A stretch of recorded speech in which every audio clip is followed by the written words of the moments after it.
Assalomu alaykum, urmattu Eldor Daliyev YouTube kanalının körmandары, urmattu dostor, urmattu mugallimler, ustadlar, ata-eneler. Barыңыздарды бүгүнкү кызыктуу видеодо көрүп турганыбызга абдан кубанычтабыз. Бүгүн сиздерге мен сонун бир маалымат берип өтөм. Өзүм азыр бир китеп окуп жатам. Бул китептин аталышы "Менин гениалдуу балам" деп аталат. Китептин автору Сайдмурод Давлатов болуп эсептелет. Бул китепте сонун маалыматтар берилген экен. Эгерде сиз дагы ушул китепти бош убагыңызда алып окусаңыз, мыкты маалыматтарга ээ болот экенсиз, менин оюмча. Китепти окуп жатып, бир сонун икаяны окудум. Ошол икаяны сиздер менен бөлүшөйүн деп бул видеону даярдап жатам. Мыкты икая. Азыр мен сиздерге ошол икаяны бөлүшөм. Андан мурда сиздерге мен YouTube'да бир YouTube каналды сунуштап өтөйүн. Мына. YouTube'да жаңы пайдалуу YouTube канал ачылды. Бул Достон Баратов деп аталат. Бул канал кандай маалыматтар чыгарат? Негизи мотивация, YouTube сырлары, миллионерлердин тарыхы жана интернеттен кошумча каражат табуу боюнча маалыматтар берилет. Бул влогердин бир канча каналдары бар, алар дагы өнүгүп жатат. Мына бул жаңы канал ачылды, эми бул каналда ушул маалыматтар берилет. Сиздерге дагы сунуштайм. Бүгүн биринчи видеосу чыкты. Бул каналдын описанияда ссылкасын калтырам. Бош убагыңызда кирип, таанышып чыксаңыз болот. Азыр болбосо сиздер менен "Менин гениалдуу балам" китебиндеги кичине бир икаяны өзүм сөзүм менен айтып берейин. Бул сиздерге аз гана менин оюмча пайдалуу болот. Мына китептин түзүлүшү ушундай "Менин гениалдуу балам".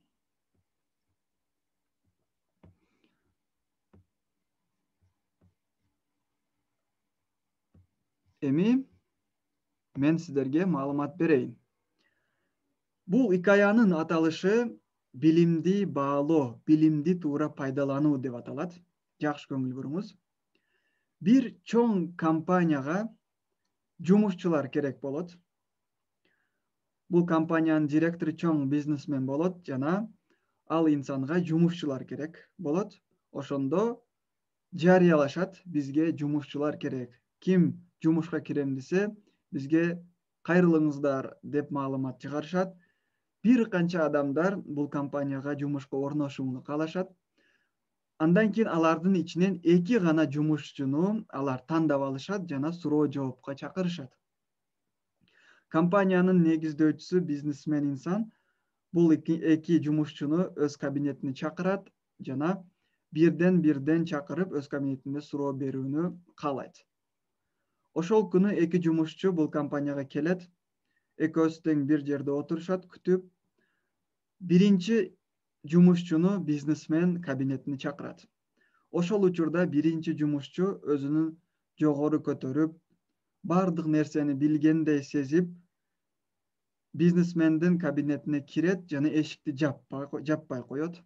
Кабинетке кирген учурда бизнесмен "Отуруңуз" дегиче ал өзү отуруп алат орунга жана өзү сөздү баштап кетет. "Мен ушундай инсанмын, мен ушул нерселерди билем, мен көп жерлерде иштегем" деп өзүнү мактай кетет. Алар экөөсү, бул жумушчу менен бизнесмен 15 минута сүйлөшөт. Андан кийин "Сиз сыртка чыгып туруңуз, мен экинчи жумушчуну чакырып алар менен сүйлөшүп алайын" дейт. Биринчи жумушчуну сыртка чыгарат. Экинчи компанияга орношом деп келген жумушчу ал инсандын, биринчи жумушчунун каталарын көрүп, ордунан туруп, директордун, бизнесмендин кабинетине кирген учурда эшикти жабат. Андан кийин ал бизнесмен "Келиңиз, отуруңуз" деген учурда гана ал жерге келип отурат. Ал суроо берген учурда суроолорго так жооп берет, өзүн анчалык жогору көтөрбөйт. Кийин алар экөөсү дагы 15 мүнөт сүйлөшүп, бизнесмен бул жумушчуга дагы "Сиз дагы сыртка чыгып туруңуз, биз азыр компания инсандары менен маектешип, экөөңүздөрдөн бирөөңүздөрдү жумушка алабыз" деп айтат. Кийин компания жетекчилери бир жерге чогулуп, жаңы келген эки жумушчунун өзүн алып жүрүүсүнө жана суроолорго жооп берүүсүнө карап бирөөсүн тандайбыз деп чечим чыгарышат. Компаниянын негиздөөчүсү, директор, бизнесмен айтат: биринчи келген жумушчу эшикти жаппай кирди. Мен отуруңуз дебейинче ал отуруп алды жана өзүн жогору көтөрдү деп айтат. Бирок бул көп маалыматты билиши мүмкүн, көп жерде иштеген болушу мүмкүн.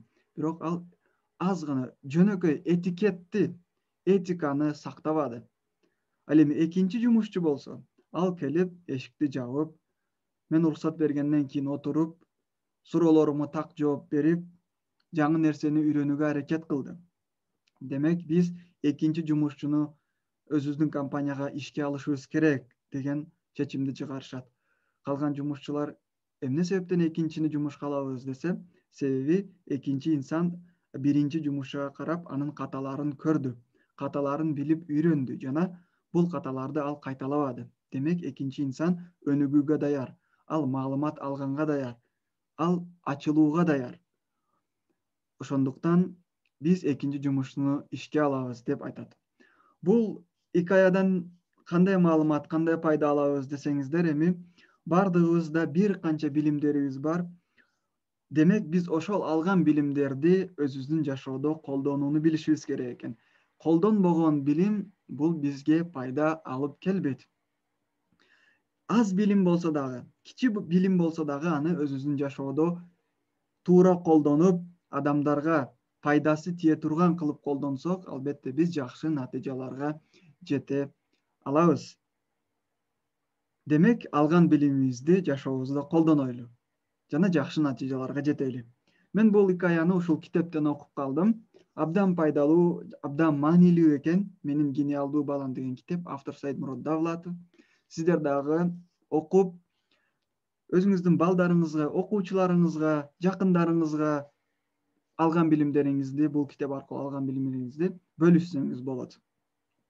Урматтуу досторубуз, кийинки видеолордо дагы ушундай окуган, билген, үйрөнгөн икаяларыбызды, маалыматтарыбызды сиздерге ушундай бөлүшөбүз. Видео жаккан болсо, албетте лайк басып коюңуз, комментарийге өзүңүздүн пикириңизди калтырыңыз. Видео жакпаган болсо, дизлайк басыңыз. Кандай видеолорду күтөсүз? Комментарийге жазыңыз. Биз даярбыз. Кийинки видеолордо көрүшкөнгө чейин сак саламат жүрүңүздөр. Урматтоо менен Элдор Далиев. Бүгүнкү видеону биз жыйынтыктайбыз. Барыңыздарга ийгилик.